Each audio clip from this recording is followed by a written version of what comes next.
কেশগৰু মাৰিলে বাঘৰ মৰণ তেনে ঘটনা সংঘটিত হৈছে এটা অৰ্ধ উলংগ চোৰৰ ক্ষেত্ৰত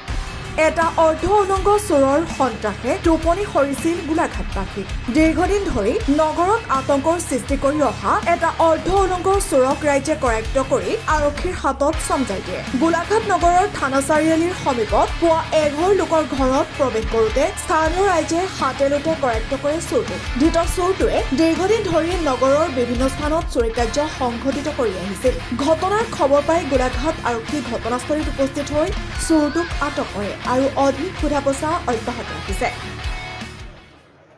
ৰাতিপুৱা 9টাত আমি দেখিছোঁ সেই তাৰ পৰা নামি আহি আছে লুকাই লুকাই তাতে আমাৰ মানুহ এইফালে আহি আছিলে তাক দেখিলে সি এক জাপ মাৰিলে ইয়াত মাৰিলে জাপ মাৰি একদম সেইফালে জঁপিয়াই সেইফালে গুচি গ'ল মই আকৌ লাখতি লৈ মই সেইফালে যাওঁতে মোক দেখি আকৌ উভতি আহিলোঁ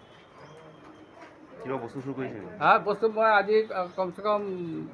1.5 মাহমান আগত মোৰ দোকানত গোডাউনত চুৰি কৰিছে কিবা কি চুৰ কৰিছে কাপোৰ আমাৰ দোকান এইটো গোডাউন হয় তাৰ ভাঙি 25-30 পিছমান হাৰি লৈ গ'ল আজি কিবা চুৰ কৰিব আহিছিল নেকি আজিও চুৰ কৰিব আহিছিল নেকি আজি ক'ব নোৱাৰোঁ নহয় কি ক'ব লোভ লাগি গ'ল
news desk report trend today 9